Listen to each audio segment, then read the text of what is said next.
투자를 깊게 생각해보는 시간, 딥사이트 시간입니다. 올해 1월이 생각보다 강한데요. 1월 효과 자체도 있지만 통상 1월이 강하면 그 해가 강했다. 이런 시그널, 어느 정도 이제 한 해장을 예시한다는 점에서 기대가 되는데요.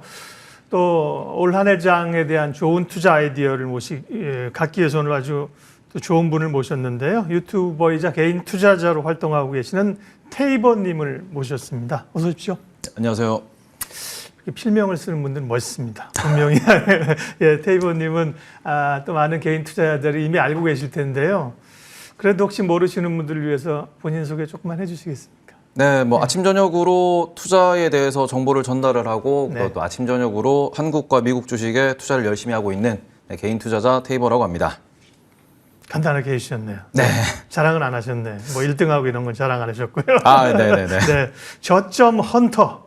예, 또 유튜브에는 설명왕. 저점 헌터라는 얘기는 그러니까 보통은 이제 개인 투자자들이 추세 추정을 많이 하는데 추세 네네. 추정보다는 싸게 사는 게 관심 있으십니까? 네, 저는 주식 네. 투자도 장사라고 생각을 하기 때문에 투자라는 관점에서 저렴하게 사서 비싸게 파는 게 어떻게 보면 장사의 기본 원리고 네. 그 부분에서 저렴할 때 사야 된다라는 원칙을 어떻게 보면 제가 장기를 투자해 보면서 느낀 점이기 때문에 네. 그러다 보니까 제가 컨텐츠를 제작하고 방송을 하며 있어도 이거는 비쌉니다. 저렴합니다. 이런 걸로 판단을 하다 보니까 네. 이제 저희 시청자분들이 저한테 저점 헌터다라고 별명을 지어주셔가지고 네. 이제 그렇게 됐습니다. 싸냐 안 싸냐, 적정한 가격이냐 아니면 지금 비싸냐는 이제 측정하는 그 나름의 잣대가 있는 거죠. 방송에서 그런 기준들을 이제 그냥 감으로 하는 게 아니라 기준들을 제시하시니까 많은 분들이 좋아해 주시는 것 같고요. 투자는 언제 시작하셨어요? 투자하자마자 이렇게 저점 헌터로서 성공하신 겁니까? 네. 저는 2008년 금융위기 이후에 네. 한국 기준에서는 그때 금호그룹이 워크아웃 했을 때 어려울 때네. 네, 그때 이제 금호타이어라는 종목을 평소 때 자동차를 좋아하다 보니까 투자를 하게 됐고 이제 그 곳에서 좀 수익을 좀 크게 냈었어요. 예. 네, 크게 냈다가 이게 돈이 되는구나 싶었는데 그걸 또 다 잃어버리고 그러고 난 뒤에 이 투자도 해보고 저 투자도 해보고 이제 소위 말해서 개인 투자자들이 많이 하는 추세 추종에 단타에 스캘핑 다 해봤는데 네. 하다 보니까 부족한 게 너무 많고 또 수익도 안 나고 그러다 보니까 공부를 좀 더 하게 되고 글로벌 시장에 대해서 좀 더 좀 냉정하게 보면서 저만의 기준을 만들어 가다 보니까 여기까지 왔다라고 생각을 합니다. 네. 투자는 하니까 하고 나서부터 계속 잃은 적은 없어요. 계속 성공했어요. 이러면 이제 김 빠지잖아요. 우리들이. 그죠? 네. 대부분 거의 다 합니다. 성공한 투자자들은 다들 어려움이 있었고요. 거기에 이제 굴하지 않고 영혼을 갈아 넣어서 이제 성공의 단계까지 가는 겁니다. 그게 쉽지 않은 거고요. 이제 장 얘기하도록 하겠습니다. 그러게요. 1월 장이 생각보다 굉장히 강하네요. 대체적으로는 1분기 상반기 좀 약하다가 하반기 좋아지는 상저 하고를 예측했는데 네. 이와 좀 달라질 수 있다는 주장도 나옵니다. 올해 장 어떻게 보세요? 저는 제가 최근에 제 방송에서도 그렇고 다른 데서도 그렇고 저는 좀 상저 하저일 수 있다라는 이야기를 많이 하고 있습니다. 약간 저라는 부분의 기준이 저는 지금 코스피를 200주선을 기준으로 말씀을 좀 많이 드리고 있는데 지금 나스닥 같은 경우에도 200주선 밑으로 떨어진 이후에 실적 우려, 경기 침체 우려 이런 것 때문에 딱히 올라오지 못하고 있다라는 관점에서 우리가 고라는 부분을 좀 대세 상승 혹은 큰 폭의 상승이라고 계산을 할 때는 이게 올해는 올라가기가 쉽지 않을 것이다. 상방이 계속 막혀 있을 것이고 그 부분은 연준이 계속해서 금리를 올리겠다라는 발언을 세게 하고 있고요. 그리고 어제 같은 경우에도 ECB에서도 이제 금리를 계속 올릴 것이다. 인플레 잡는 게 기본 목표다라는 얘기를 하기 때문에 저는 오히려 저 시청자분들한테 이렇게 질문을 역으로 드리는데 그러면은 실적이 박살났을 때 금리를 낮춰야 되는 이유는 무엇에 있습니까? 인플레가 잡히지 않았다라는 관점에서 유가가 계속 올라가고 지금 말 그대로 인플레가 끈적끈적하다라고 얘기하는데 이게 확인되지 않은 상황에서 연준이 시장의 주식 하락 혹은 실적이 떨어진다라는 이유로 금리를 낮출 이유는 없다. 그렇기 때문에 여전히 고용시장이 좋고 저축액이 많고 이런 데이터를 봤을 때는 올해는 작년보다 더 어려운 장이 될 것이다.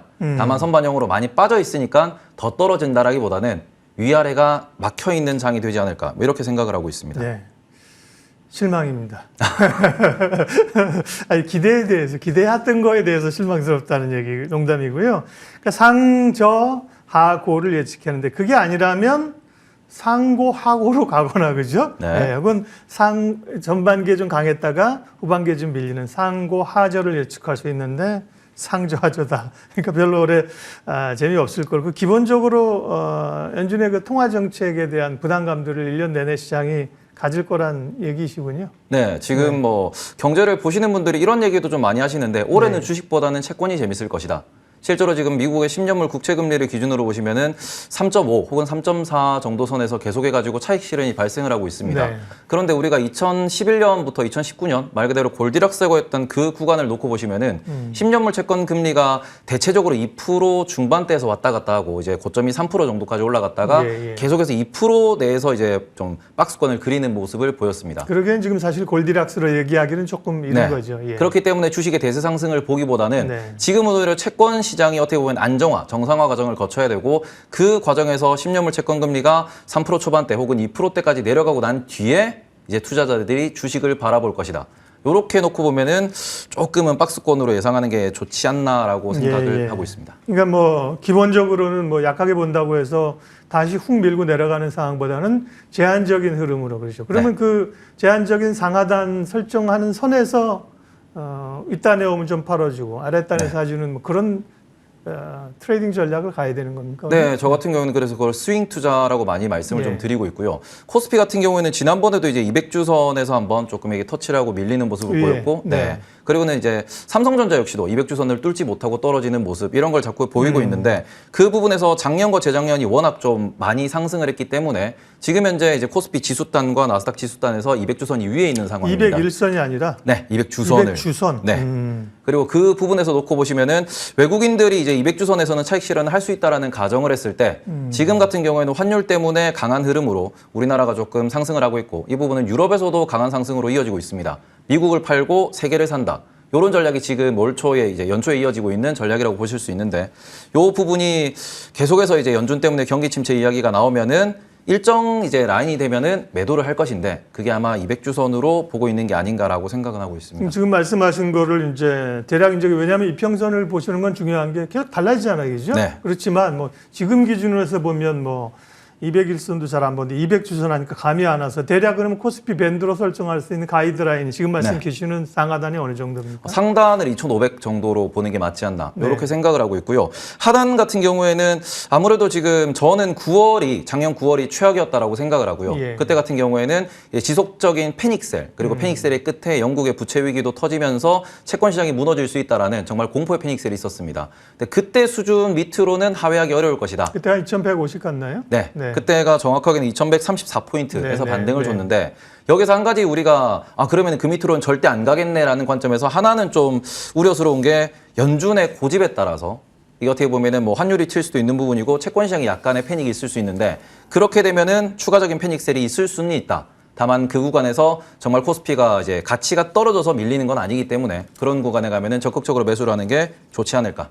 이렇게 말씀을 드릴 수 있을 것 같습니다. 금리를 이제 올리는 속도 자체는 둔화된 거 아니냐, 뭐 급격하게 떨어뜨리지는 못하더라도 그래서 주도주는 안 되겠지만 성장주를 좀 보다는 시각도 있는데 지금 말씀하신 기본적인 통화 정책의 부담 이런 거 보면 미국 나스닥도 좀 올라오고 국내 뭐 네이버 카카오나 성장주에 대해서는 별로 시각이 그러니까 적극적이지는 않으실 것 같네. 일단은 이제 미국에 있는 빅테크, 애플이나 마이크로소프트를 성장주로 볼 거냐라는 관점에서 저는 그 기업들이 성장주가 아니다. 네. 가치주다. 전 세계에서 현금 흐름이 가장 좋고 주주환원을 가장 잘하는 기업들이기 때문에 그런 관점에서 미국의 지수, 특히 나스닥 같은 경우는 애플의 실적에 따라서 반등을 할 수 있다라고 생각은 하고 있습니다. 네. 그리고 애플 때문에 나스닥이 반등을 하면은 코스피도 어느 정도 바닥을 다시 다지고 박스권을 좀 명확하게 만들어갈 수 있지 않을까라고 생각을 하는데 네이버랑 카카오를 같은 관점으로 보면은 지금 네이버와 카카오가 정확하게 반등을 한 시기가 작년 10월 정도로 볼 수 있고요. 예. 실제로 이제 뭐 시청자분들께서 시간이 되시면은 네이버의 주봉과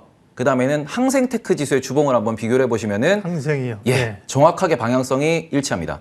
한두 번이 아니고 이게 지금 한 3개월 정도 일치를 하고 있다라는 점에서 이게 패닉셀의 끝에서 그동안 많이 떨어졌던 종목들, 떨어졌던 지수에 대해서 매수가 들어왔고 그런 부분에서 아시아 테크 기업에 대한 매수가 들어오면서 이제 네이버와 카카오가 수혜를 입었다. 그렇게 저는 보고 있기 때문에 네이버 카카오는 조금 어려울 수 있고 나스닥 같은 경우에는 조금 이제 애플의 실적이나 빅테크의 실적에 따라서 버텨낼 수 있지 않을까라고 생각을 하고 있습니다. 네, 오늘 딥사이트는 경제 유튜버 또 개인 투자자 작가님이신 테이버님과 함께 하고 있습니다. 방송을 사실 개인 투자자들 위해서 개인 방송을 많이 하시니까 네. 평상시보다 그래도 지금 조금 톤 낮게 천천히 하시는 거죠. 방송에서는 더 그죠? 네. 스피디하게. 엄청 천천히 하고 있는데 좀 빠르게 할까요? 괜찮습니다. 지금도 느리지 않아요. 네. 그런데 올해 사실은 1월 장이 사실 강한 이유는 외국인들이 뭐 어떠한 이유들로 인해서 사실은 꽤 많이 사고 있지 않습니까? 네. 순매수하고 있고 시장에서는 외국인들은 기조를 따르기 때문에 좀 더 살 걸로 보는데 개인이나 뭐 일부 기관들은 주로 ETF, 인버스, 2배짜리 이런 거를 이제 주로 매도를 하고 외국인들은 매수합니다. 뭐 누가 승자가 되냐, 뭐 패자가 되느냐 이런 논리보다도 글쎄요, 각자 생각이 어떻게 다른 걸까요? 지금 저는 우리나라 시장이 올라가는 이유 자체가 작년도에 패닉셀 혹은 작년도에 좀 많이 하락을 하면서 그 부분에서 달러를 많이 샀습니다. 달러 과매수 얘기가 나왔고 작년 중반, 작년 하반기에는 달러가 30% 정도 과매수되어 있다라는 보고서가 많이 나왔는데 그 부분이 되돌리면서 전 세계로 돈이 좀 쏟아지고 있다. 저는 이거를 자이언트 머니 무브라고 좀 표현을 하고 있는데요. 네. 그런 관점에서 이제 환율 때문에 우리나라가 좋아지고 있다라고 보시는 게 맞지 않을까. 그러니까 말 그대로 비정상적이었던 그런 외환 시장의 스트레스가 지금 시장의 상승을 이끌고 있다라고 볼 수 있고, 이 부분이 끝나면은 그저 왜 이제 개인들이 곱버스나 인버스를 사는 이유 자체가 나스닥에 전망이 안 좋고 S&P 500에 대한 전망이 안 좋으니까 그런 관점에서 이제 하락에 조금 익숙해져 있고 거기다가 좀 더 이제 하락할 수 있다라는 그런 관점에서 투자를 한다라고 생각을 하는데. 이 부분에서 지금 이제 미국 시장 혹은 뭐 주류로 경제를 보시는 분들과 개인 투자자들의 괴리는 이게 미국에 대한 거지 신흥국에 대한 건 아니다. 실제로 어제도 나스닥이 많이 떨어졌는데 신흥국 ETF는 상당히 많이 올라왔거든요. 이런 부분에서 환율이 정상화되고 우리나라 환율이 뭐 1,100원대 후반대 이렇게 가면은 그때부터는 이제 미국과 좀 동조를 할 것이고, 그러면 이제 개인들의 투자 패턴과 외국인들의 투자 패턴이 비슷해지겠죠. 그럼 그때 되면 이제 지수 매매라는 관점에서 박스권에서 뭐 곱버스를 산다든지 인버스를 산다든지가 맞겠지만 지금은 환율 이슈 때문에 조금은 개인들의 선택이 약간은 빗나가고 있다라고 보는 게 맞을 것 같습니다. 네.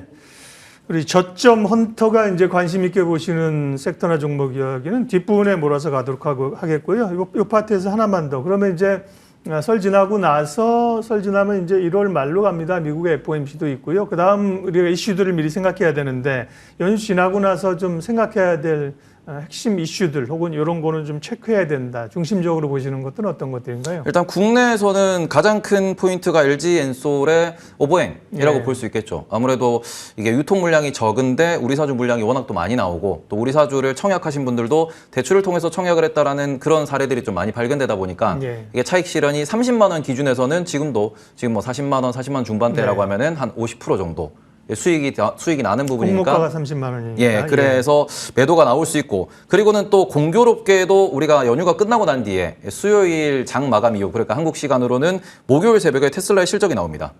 그런 부분에서 일단은 화요일 날 장 마감 이후에 마이크로소프트의 실적이 나오고요. 그리고는 화요일 장중에는 존슨앤존슨의 실적도 나옵니다. 이 부분이 미국 시장의 방향성, 경기 침체에 대한 수준을 이야기할 수 있고, 이래서 설날이 끝나고 난 뒤에 미국 시장의 죄송합니다.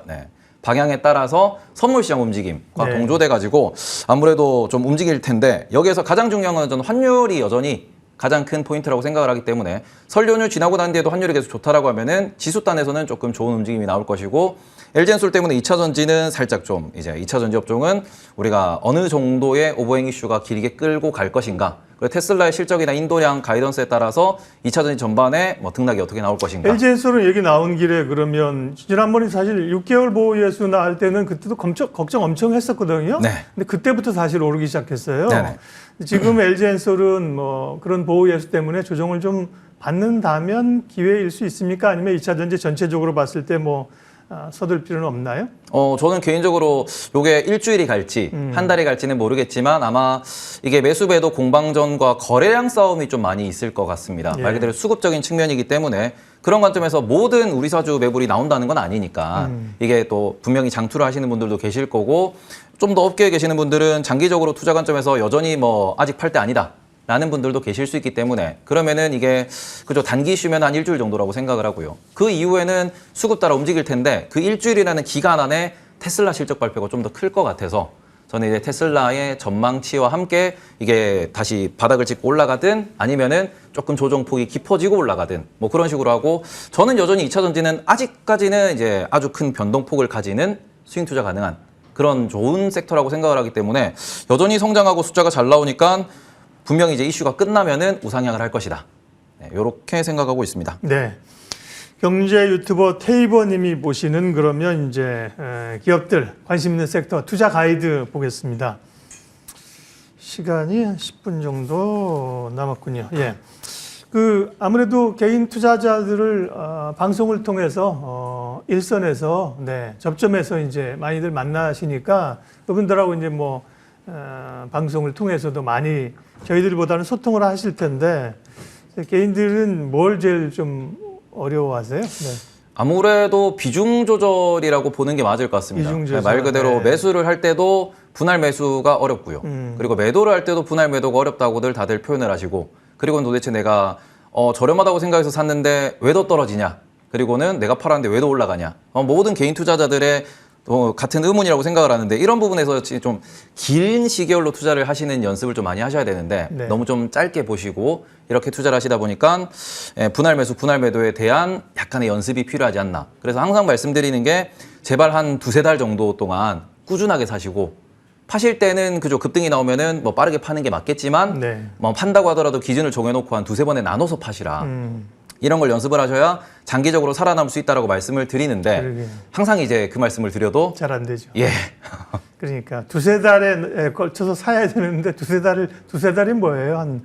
이 일은 좀 너무 제가 투자자 여러분을 너무 무시하는 며칠, 한 1-2주 안에 승부를 봐야 되는데, 그죠? 2-3달에 모아 사라니. 지난번에 김장열 전 센터장님 와셔갖고 삼성전자 하이닉스 사는데 앞으로 30회에 나누어서 분할 매수하라 그러고 내가 3번이요 그랬더니 30회에 나눠 분할 매수하라 그랬는데 투자의 지평을 길게 가져가야 되는데 풀어야 될 숙제입니다. 예. 테이버님이 그러면 보면서 우리 개인 투자자들에게 말씀하시거나 본인이 이렇게 좀 셀렉하는 게 좋게 보는 투자할 때 선택하는 기준이나 공통점은 어떤 겁니까? 일단은 저는 관심 종목을 많이 만들어 놓으셔야 된다고 말씀을 좀 많이 드리는 편인데 예를 들어가지고 저 같은 경우에는 관심 종목에 들어있는 종목이 300에서 500개 정도 예. 이 정도가 있고 요게 왜 보고서가 나온다든지 혹은 어떠한 특정 섹터가 움직일 때 이 친구는 정말로 숫자가 늘어나는 이 실적이 좋아지는 그런 기업들을 계속해가지고 추적을 하시면서 그리고는 아무도 관심이 없을 때 사셔야 된다라고 좀 말씀을 드리는 편입니다. 그럼 예를 들어서 최근 같은 경우에는 업종 기준에서는 조선업 같은 경우에는 지수가 오르는데도 전혀 움직임이 없었거든요. 조선업 오히려 하락하는 모습도 보였었는데 저는 오히려 그런 관점에서 지금 조선업에 대해서 혹은 2차전지 장비에 대해서 말 그대로 우량하고 성장하는 건 알고 있는데 지금 핵심이 로봇이라든지 AI라든지 이런 쪽으로 네. 많이 수급이 몰려 있다 보니까 그러면 좀 잊혀져 있던 종목에 대해서 투자를 하셔야 되고 오히려 이슈가 나올 때는 좀 파시는 게 좋지 않을까 이렇게 좀 말씀을 드리는데 잘 안 지켜지죠. 네. 그러면 지금 그런 관점을 포함해서 혹은 상반기 지나면서 중국 리오프닝 이슈도 있고 실적이나 경기는 이제 부담스러울 거고요. 좋게 보시는 섹터나 종목에게 좀 더 좋지만 어떨지나 섹터나 업종 좀 얘기해 주십시오. 좋게 보는 곳은 제가 이제 조선 기자재라든지 예. 미용기기라든지 의료 장비 쪽에 대해서 관심을 많이 가져야 된다. 예. 수출이 늘어나는 쪽이라든지 수주 잔고가 많이 쌓여 있는 곳을 보셔야 된다. 그리고는 이제 여의도에서 요즘에 에로베우라는 단어를 많이 쓰시더라고요. 그러게요. 저는 그 중에서도 에너지 인프라 쪽을 보는 게 좋지 않을까. 이렇게 생각을 하고 있는데 저 같은 경우에는 실제로 이제 투자를 오픈해놓고 투자를 진행하기 때문에 작년 같은 경우에는 오픈한다는 건 내가 어떤 종목 실제로 사고 판다는 걸 다 공개하신다. 네네. 그렇게 진행을 하고 있는데 작년 같은 경우에는 동성화인텍이라는 종목, 네. 이제 카본 기자재. 관련된 친구인데 그 친구는 계속 이제 박스권에서 이제 왔다 갔다 하는 친구다 보니까 주식이 친구군요. 네? 주식이 친구야. 네, 저희 친구죠.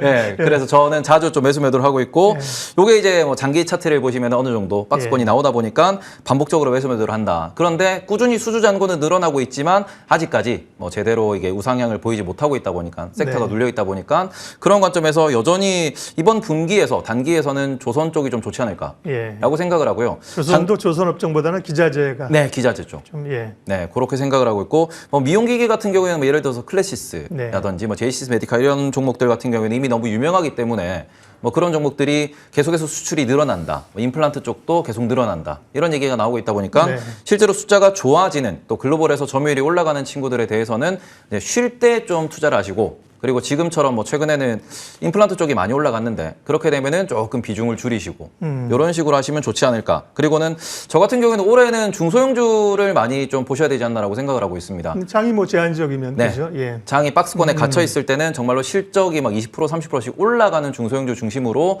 수익률이 좀 많이 날 수 있기 때문에 수익률을 중심으로 생각하는 개인 투자자는 이제 정말 우량한 말 그대로 테마성이나 수급에서 움직이는 친구들보다는 네. 숫자가 나오고 꾸준하게 올라갈 수 있는 그런 종목을 중심으로 이제 매수를 해놓으시고 이제 어느 정도 매도가를 계속해서 계산을 하시는 게 올해 장에서 꼭 수익을 낼 수 있는 방법이다라고 생각하고 있습니다.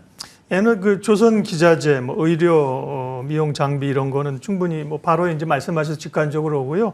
에너지나 인프라 쪽은 조금 범위가 넓어서 조금 더 구체적으로 얘기해 주실래요? 네, 저는 일단 지금의 시대를 전기의 시대라고 표현을 하고 있고요. 전기의 시대. 네, 그리고는 이제 이 전 시대는 석유의 시대였다. 그러면은 전기의 시대에 가장 필요한 것은 뭐냐 그러면은 전력 인프라라고 볼 수 있는데 개인적으로 좋게 생각하는 거는 LS 일렉트릭이라든지 송배전 이런 네, 업체들이. 그다음 예. 효성중공업 그리고는 뭐 한정 KPS 같이 실적이 우량하고 평가 지표상으로 가치가 어느 정도 적절하게 꾸준하게 비슷한 가격대에서 움직이는 친구들 중심으로 공부를 하시고는 그리고 이 동네는 말 그대로 정부 쪽에서 혹은 이제 많은 기업들에서 돈이 몰려가는 곳이기 때문에 예. 돈이 몰리는 곳은 결국 이 기업들이 성장할 수밖에 없는 환경이다. 이제 그런 관점에서 글로벌에서 좀 좋은 흐름을 보이는 친구들이 많기 때문에 저는 뭐 LS 같은 경우에는 이게 송배전 쪽도 중요하지만 이제 LS의 지주사의 자회사인 LS 전선도 이제 글로벌에서 인정을 받고 있고 LS 전선과 함께 LS 일렉트릭이 또 공급을 할 수 있다 보니까 그런 관점에서 시너지가 날 수 있다. 숫자가 좋아지면은 투자할 만하다. 이렇게 보고 있습니다. 로봇이나 최근에 뭐 AI, 뭐 챗봇 이런 게 단기적으로 시장에 관심을 끌고 있는데요. 네. 이거는 뭐 시장에 지금 관심도가 너무 높아져서 조금 멀리하자. 어쨌든 좀 따라가지 말자는 시각이신지 뭐 산업으로서 트렌드로 뭐 로봇 관련주는 어떻게 봐야 됩니까? 저는 로봇에 대해서는 좀 많이 반대하는 입장입니다. 투자하는 것을. 그래요? 네. 예. 왜냐 그러면은 저는 대한민국이 항상 말씀드릴 때 한국은 제조업이 강하다. 말 그대로 시클리컬이고 주가가 이렇게 파도를 타는 이유는 뭔가 화학이라든지 반도체라든지 자동차라든지 만드는 데 익숙한 곳이지 우리는 무형의 자산에서 소프트웨어를 이렇게 글로벌에서 점유율을 높이기에는 힘든 환경이다. 그럼 AI 같은 건 그렇고. 네. 네, 로봇은 약간 제조업으로 볼 수 있잖아요. 근데 로봇 같은 경우에도 우리가 이제 스마트폰을 중심으로 생각을 해보시면 스마트폰 같은 경우에는 삼성이 정말 많은 핸드폰을 만들지만 문제는 돈은 구글이 법니다. 이런 관점에서 우리가 로봇도 마찬가지고 자율주행도 마찬가지고 거기에 들어가는 소프트웨어, OS, 플랫폼을 만들 수 있는 기업은 아직까지는 국내에 안 보이기 때문에 국내에서는 가치 투자 관점으로 접근하셨으면 좋겠고 그런 관점에서 공장 자동화, 로봇 이런 곳에는 뭐 감속기 쪽 한번 공부해 보시는 게 어떨까. 네. 오늘 테이버님 만났는데요. 네. 주식을 보통은 이제 이놈의 주식 내가 다시 쳐다보나 보자. 얘를 내가 다시 사나 보자 그러는데 이 놈의 주식이 아니라 이 친구는 이 친구들이군요. 어떻게 하면 주식과 친구가 될 수 있습니까? 네. 그러니까 제가 회사를 다니다가 좀 더 이제 투자에 관심을 많이 갖게 됐고요. 네, 그래서 전업으로 이제 하시는 네, 그러다가 뭐 전업을 하면서도 이제 또 다른 것도 해야 되기 때문에 방송이라는 것도 하게 되다가 여기까지 오게 됐는데 일단은 지금은 사람이 점점 필요하지 않은 세상이 오고 있습니다. 어떻게 보면은 사람이 노동으로서 대가를 받고 그걸로 경제가 돌아간다라고 생각은 했는데 지금 21세기에 들어오면서 제가 회사를 때려친 이유도 저도 이제 특허나 기술 쪽에서 일을 했는데 변리사분들이 이런 말씀을 하시더라고요. AI가 워낙 발달하다 보니까 변리사라는 직업이 곧 사라질 것 같다. 근데 그런 부분에서 그러면은 그렇게 연봉이 높으신 분들도 이제는 일자리 걱정을 해야 되는 그리고는 제가 정말 50대, 60대가 됐을 때 그런 커리어가 다 사라질 수 있는 그런 사회가 온다라고 하면은 그 관점에서 내가 무엇을 해야 될까? 그래서 저는 제 브랜드를 키워야 되고 그리고는 제가 성장하는 말 그대로 회사의 성장 속도를 개인이 따라갈 수가 없기 때문에 그래서 회사를 계속 따라가고 회사에 투자를 해야 된다라고 생각을 하고 있습니다. 네. 그런 관점에서 이거는 앞으로는 필수제다. 안 하면 안 된다. 말 그대로 지금은 안 하면은 오히려 이런 얘기도 나오죠. 우리가 기본급 이런 얘기가 나오다 보니까 사람으로서 이렇게 좀 사람답게 살려면은 자본을 공부하셔야 된다. 알겠습니다. 예, 오늘 딥사이트는 경제 유튜버 테이버님과 함께했습니다. 오늘 시간 내주셔서 고맙습니다. 네.